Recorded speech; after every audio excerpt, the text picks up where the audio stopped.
Buenas tardes, profesor. Mi nombre es María Ángela Llerena y voy a exponer sobre la identificación, la descripción de los síntomas y signos imprescindibles para la tipificación de los trastornos de atención, percepción y pensamiento. Primero tenemos que la atención es una actitud mental mediante la cual es posible concentrar nuestra actividad psíquica en un solo objeto o en un solo pensamiento. Dentro de los trastornos de atención, las alteraciones tenemos cuantitativas y cualitativas.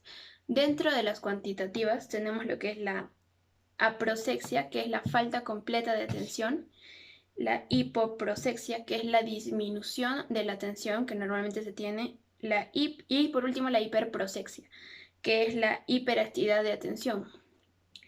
Dentro de las cualitativas es donde el sujeto está muy atento a sus estímulos internos, a sus pensamientos, entonces da la impresión de que no está atento a lo que pasa externamente.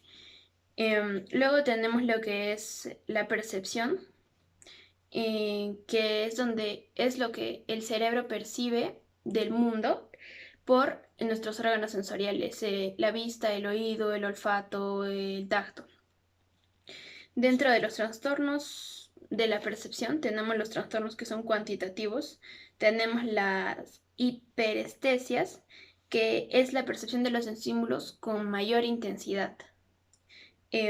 Por ejemplo, cuando no solo intensidad, sino también número y rapidez, como por ejemplo cuando una persona consume drogas o estimulantes, o también cuando padece de migraña. Cuando una persona tiene migraña, padece de hiperestesia porque la luz le molesta, los ruidos muy fuertes le agravan la situación y siente todo, percibe todo mucho más fuerte, ¿no?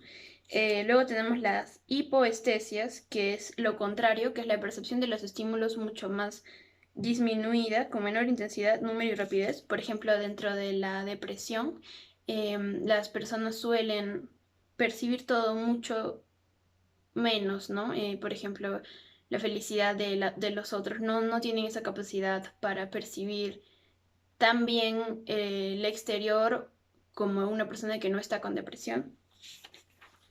Em, Luego tenemos los trastornos cualitativos, por ejemplo, las distorsiones perceptivas, como las ilusiones, que es la percepción distorsionada de un estímulo.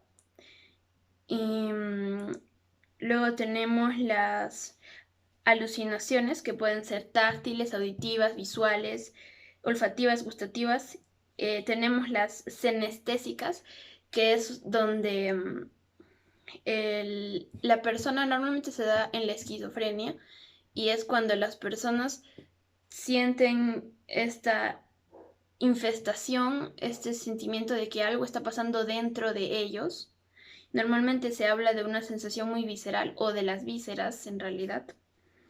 Luego tenemos la sinestésica, que es la percepción de partes, de movimientos de partes del cuerpo. Ellos sienten que una parte de su cuerpo se está moviendo cuando en realidad no es así.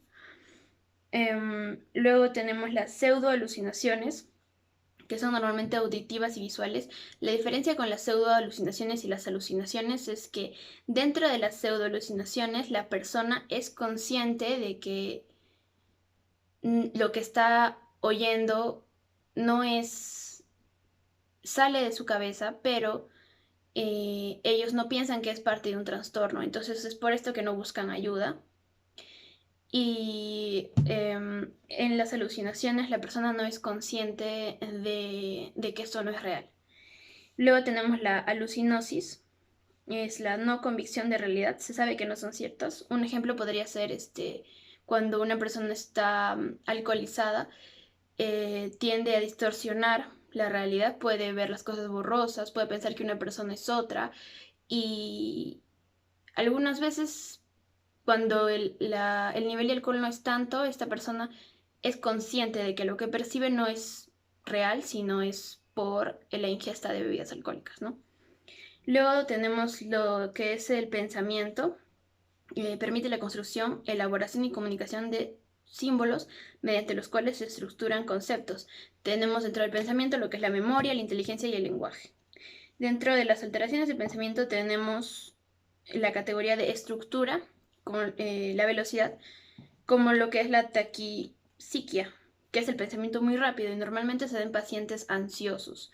Por ejemplo, los pacientes ansiosos cuando se exponen al objeto de ansiedad, por ejemplo, los que tienen fobia social y les da la ansiedad cuando están cerca de la gente, ellos en ese momento su pensamiento es muy rápido y ellos buscan la manera, o sea, en un segundo ellos ya pensaron cómo salir del lugar, a dónde ir, qué hacer, qué no hacer, qué les puede pasar, qué no les puede pasar, todos los riesgos, su pensamiento es veloz. Entonces estaríamos hablando de una taquipsiquia. Luego tenemos lo que es dentro de estructura la fuga de ideas, que es la fluidez muy rápida de ideas y a su vez el habla rápida, que se da en pacientes maniáticos, que es muy diferente a las personas que entrenan para hablar rápido, como son las personas que venden cosas, ¿no? Etcétera. Luego tenemos lo que es la bradipsiquia, que es lo contrario, que es el curso lento del pensamiento, que se da normalmente en la depresión. Luego tenemos el bloqueo de pensamientos, que es cuando dura de segundos a minutos y que se dan los pacientes esquizofrénicos, que tienen un bloqueo en donde su pensamiento no logra, ¿no? Engancharse, entender de lo que se está hablando. Luego tenemos dentro de la productividad lo que es el pensamiento prolijo, que es la pérdida esencial de diferenciar entre lo que es prescindible y lo que no. Por ejemplo, cuando se habla, ¿no? Una oración que nos dio de ejemplo el profesor fue que alguien diga, voy a manejar mi carro en la autopista, donde es obvio que va a ser en la autopista, pero es un accesorio que ellos agregan porque no tienen la capacidad de diferenciar estos estímulos. Luego, el perseverante, que es la repetición de un mismo pensamiento, y la escasez de productividad de ideas, ¿no? Donde un pensamiento es consecutivo y repetitivo y eso, ¿no? Dentro de asociaciones tenemos lo que es el disgregado, que son las asociaciones de pérdida de directriz, donde la persona habla sin tener un punto y se desvía a otro tema y no llega a lo que en realidad ha querido expresar.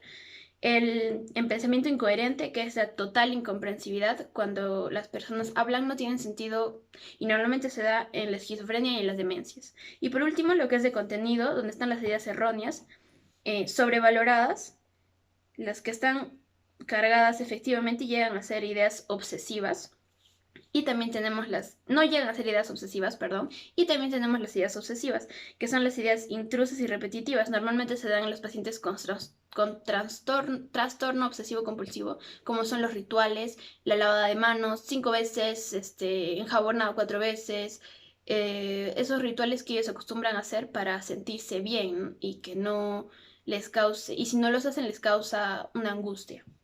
Luego tenemos lo que son de contenido, las fóbicas, que es el miedo persistente e irracional a un objeto o a una actividad, ¿no? Las fobias, la fobia a las arañas, la fobia a las alturas, etc. Y por último tenemos las ideas delirantes, que son experimentadas como una realidad evidente con gran trascendencia. Por ejemplo, dentro de las ideas delirantes, una que es, bueno, no sé si la más conocida, pero es el delirio de grandeza, como se da en los pacientes con esquizofrenia, que ellos, por ejemplo, uno que tenga delirio de grandeza que vimos en un video del Arco Herrera, donde él decía que era Dios, que él tenía una misión en el mundo, que él, tenía algo más grande que, ¿no? Él era invencible, esa era su idea delirante. Y gracias.